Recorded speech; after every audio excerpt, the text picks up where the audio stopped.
Je suis le docteur Boudouin Bonimbeg, enseignant à l'Institut AVRS Plus de Marrakech. Aujourd'hui, dans la suite de notre cours sur l'obstétrique, nous allons parler des suites de couches normales et pathologiques. Lors de notre dernier cours, nous avons vu le déroulement d'un accouchement. Nous avons vu les complications qui peuvent se produire directement après l'accouchement. Aujourd'hui, nous allons parler de ce qui se passe dans les jours, les semaines qui suivent un accouchement. Alors, les suites de couches, c'est la période qui s'étend de l'accouchement jusqu'aux premières menstruations ou retour des couches qui surviennent généralement 6 à 8 semaines après l'accouchement. Au cours de cette période, des transformations physiologiques de l'organisme maternel survenues pendant l'accouchement vont progressivement disparaître et permettre à la mère de retrouver son état non gravide, c'est-à-dire non enceinte. Cette période est à risque de complications hémorragiques, infectieuses, mammaires, thromboemboliques et psychiques que nous allons détailler au fil du cours. L'objectif de notre cours est surtout de connaître les principales modifications physiologiques, de connaître les éléments de surveillance maternelle, de dépister les complications et d'accompagner la mère et le nouveau-né dans le postpartum. Alors, les suites de couches physiologiques. La première étape des suites de couches physiologiques, c'est l'involution utérine. C'est une période qui est très rapide, qui survient dans les 2 premières semaines, puis elle devient plus lente jusqu'au 2e mois. La sphère génitale, le vagin et la vulve vont reprendre leur dimension normale et vont cicatriser. Le périnée, lui, il va retrouver sa tonicité parce qu'il a été étendu, il est devenu plus lâche pendant l'accouchement. Les lochies, c'est cet écoulement utérin qui provient de la cicatrisation de l'endomètre. Elles peuvent se manifester sous forme de petites coulées de sang que les femmes vont constater après l'accouchement. On a aussi les montées laiteuses. Le premier lait de la femme s'appelle le colostrum, qui va se produire 48 heures après l'accouchement. Le retour de couche, c'est la réapparition des règles. Elles surviennent généralement 6 à 8 semaines après l'accouchement. Alors, qu'est-ce qu'il faut surveiller pendant cette période de suite de couches? Premièrement, il faut surveiller l'absence d'hémorragie. Il faut chercher l'existence d'un bon globe utérin de sécurité, l'absence d'hématome, de l'épisiotomie, la normalité des constantes hémodynamiques, c'est-à-dire il faut un retour normal de la tension artérielle, de la fréquence cardiaque. Il faut débuter l'allaitement maternel précocement parce qu'il est associé à la diminution de la morbidité néonatale. Et ainsi, il permet un meilleur développement cognitif ainsi que la réduction de l'incidence du cancer du sein chez la femme. L'allaitement maternel exclusif est recommandé par l'OMS, il doit être de 6 mois. Certaines études vont parler de 4 à 6 mois, mais les recommandations de l'OMS demandent un allaitement maternel exclusif de 6 mois. Alors, pour les patientes atteintes d'hépatite C ou d'hépatite B, on peut se passer de l'allaitement maternel. Il y a certains traitements pharmacologiques qui vont inhiber la lactation, mais ils ne doivent pas être donnés systématiquement chez toutes les femmes qui ne veulent pas allaiter. Ce sont des traitements médicaux dont réservés à un cadre médical. Il faut favoriser le lever précoce parce que généralement, s'il y a une césarienne, il y a un risque non négligeable de thromboembolie. Donc, dans ce cas, une thromboprophylaxie est en général démarrée soit par des médicaments, soit par des bas de contention qui doit être systématique. Il faut une réalimentation précoce chez la femme et il faut rechercher des signes de rétention urinaire qui peuvent être secondaires à un traumatisme de la vessie lors du passage du mobile fœtal dans la filière pelvienne. Les soins et les petites anomalies du postpartum. Alors, il faut penser à demander aux femmes de faire leur toilette périnéale biquotidienne, de faire des soins de la plaie si épisiotomie ou bien si césarienne. Il faut faire des soins de mamelon après chaque tétée pour garder le mamelon propre pour ne pas infecter le petit. Les tranchées, elles sont fréquentes. Ce sont des stries, des petites plaies qu'on va retrouver au niveau des seins. On les rencontre généralement chez les multipares. Il faut faire attention aux poussées d'hémorroïdes qui peuvent survenir chez la femme enceinte et aussi à la constipation, chez la femme en postpartum. Il faut faire attention à guetter une anémie du postpartum. Une transfusion sanguine peut être démarrée si cette anémie est inférieure à 7 grammes par décilitre d'hémoglobine. On peut aussi juguler cette anémie du postpartum par la prise systématique de fer. Ce fer peut être prescrit soit par voie injectable ou par voie orale et il faut penser à passer un sérum anti-D aux mamans rhésus négatifs pour éviter que lors de leur prochaine grossesse, le bébé, s'il est rhésus positif, ne subisse des conséquences. L'éducation sanitaire, les conseils et les prescriptions. Il faut savoir et il faut dire aux femmes que les bains sont proscrits dans la période du postpartum alors que les douches sont autorisées. C'est difficile dans le contexte marocain où on aime bien aller au bain, mais les bains doivent être proscrits.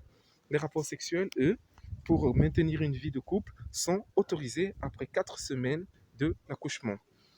Il faut savoir aussi rassurer les femmes enceintes et leur dire qu'elles vont perdre progressivement leur poids et il faut dépister précocement l'ictère et l'infection néonatale chez le nouveau-né, ainsi que la luxation congénitale de la hanche. Ce sont des examens systématiques qui sont faits à la naissance. Nous allons le voir dans le cours de la semaine prochaine qui va parler de la prise en charge du nouveau-né à la naissance. La contraception. Alors, la contraception, c'est un élément important des suites de couches. Il peut se faire de plusieurs manières. Premièrement, il peut se faire grâce à l'allaitement maternel, ce qu'on appelle la méthode MAMA, maternelle, qui signifie ici allaitement maternel et aménorrhé. C'est une méthode qui vient du fait que pendant que la femme enceinte allaite, elle jouit d'une certaine infertilité qui peut empêcher d'avoir une nouvelle grossesse pendant toute la durée de l'allaitement. Nettement, il faut se rendre compte que cette méthode n'est pas fiable à 100%. C'est pour ça que l'on prescrit chez des femmes enceintes une pilule microprogestative pendant l'allaitement. Si, au contraire, les femmes n'allaitent pas, il est nécessaire, pour ne pas tomber enceinte dans les mois qui suivent l'accouchement, de prendre une pilule œstroprogestative qui doit être administrée à partir du 21e jour. Actuellement, en cas d'allaitement ou non, il est recommandé de débuter une contraception efficace au plus tard au 21e jour après l'accouchement. Ne pas utiliser d'ostroprogestatifs avant 6 semaines et de proposer des progestatifs dès le postpartum, surtout chez les femmes qui allaitent. D'autres méthodes peuvent être utilisées, notamment le préservatif, les spermicides, les implants intra-utérins. Nous venons de parler des suites de couches normales, on va parler des suites de couches pathologiques. Alors, dans les suites de couches pathologiques, la première complication qu'on note, ce sont les complications hémorragiques. Elles peuvent être immédiates, notamment l'hémorragie de la délivrance, qui est la première cause de mortalité maternelle dans le monde. Nous en avons parlé lors du dernier cours. Elles peuvent être tardives, dans le cas d'une endométrite hémorragique, d'un retour de couche hémorragique, d'un petit retour de couche hémorragique, c'est-à-dire que la patiente va constater des petits saignements et va croire que c'est un retour de couche et pourtant, elle n'est pas encore arrivée à la période du retour de couche. On peut aussi avoir le syndrome de Sheehan qui est une nécrose de l'hypophyse qui est due aussi au postpartum. L'hypophyse, c'est une petite glande qui se trouve dans le cerveau qui sécrète de nombreuses hormones, notamment des hormones qui vont jouer un rôle dans le cycle menstruel de la femme. Les complications thromboemboliques aussi sont recherchées dans une suite de couches pathologiques, notamment les phlébites des membres inférieurs et les phlébites pelviennes. Il faut faire attention aux complications infectieuses, les épisiotomies infectieuses qui sont très fréquentes chez les femmes qui ne prennent pas normalement en charge leur cicatrice épisiotomie, la chorioamniotite qui est une infection ici de toute la cavité utérine qui contenait le liquide amniotique et le placenta. On peut avoir une endométrite aiguë, on peut aussi avoir une infection urinaire en postpartum chez les femmes qui viennent d'accoucher. Les complications mammaires, elles doivent être recherchées, notamment les troubles de la sécrétion lactée. On peut avoir une hypogalactie, c'est-à-dire une sécrétion diminuée du lait qui n'est pas en quantité suffisante pour alimenter le bébé. On peut aussi avoir une hypergalactie qui est le contraire, trop de sécrétion lactée. On peut aussi avoir un engorgement mammaire qui est très fréquent. Une congestion mammaire, c'est ici une tuméfaction douloureuse et inflammatoire du sein qui peut entraîner des conséquences très désagréables chez les femmes qui allaitent. On peut avoir une crevasse de mamelon. Les crevasses de mamelon sont très fréquentes. Ce sont des petites plaies, des ulcérations au niveau du mamelon. On peut avoir une lymphangite aiguë ou bien une mastite aiguë. Des complications psychiques sont des complications fréquentes chez les femmes qui viennent d'accoucher. La plus fréquente d'entre elles, c'est ce qu'on appelle le syndrome dépressif mineur de la femme en postpartum, le baby blues. Le deuxième, c'est le syndrome dépressif majeur, c'est la psychose puerpérale.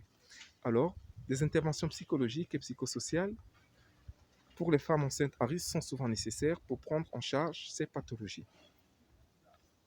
Les consultations postnatales sont des éléments à ne pas oublier lors de la prise en charge d'une femme qui vient d'accoucher. Il faut les réaliser dans les 6 à 8 semaines qui suivent l'accouchement et clôture le suivi de la grossesse. Nous avons vu les consultations prénatales, l'accouchement. Maintenant, on parle des consultations postnatales qui vont clôturer le suivi de la grossesse. Elles ont pour objectif surtout d'identifier les séquelles, les conséquences et de rechercher les facteurs de risque pour une grossesse ultérieure, d'orienter les patients vers une consultation spécialisée. La vaccination est c'est un élément important de la suivi de la vie postnatale. Elle a surtout pour objectif de prévenir la contamination de l'enfant en protégeant la mère de l'infection. Par exemple, chez une femme qui n'a pas, dans la première grossesse, n'a pas été immunisée contre la rubéole, on lui demandera de se faire vacciner. On peut faire des vaccinations contre la grippe saisonnière chez la mère pour éviter qu'elle transmette la grippe à son enfant. Il faut faire une rééducation périnéale. Elle n'est pas systématique chez les femmes. Il y en a qui le font, il y en a qui ne le font pas. Il y a des solutions médicamenteuses aujourd'hui pour redonner du tonus au périnée. Pour conclure, la prévention des complications est possible par le dépistage des facteurs de risque pendant l'accouchement et le postpartum. Il faut saisir cette occasion unique pour aborder la santé physique, psychique des femmes en postpartum, car ce sont des éléments importants qui vont avoir une importance primordiale dans le développement psychologique et physique de l'enfant. Je vous remercie pour votre attention. Dans notre prochain cours, nous parlerons des soins du nouveau-né en salle d'accouchement.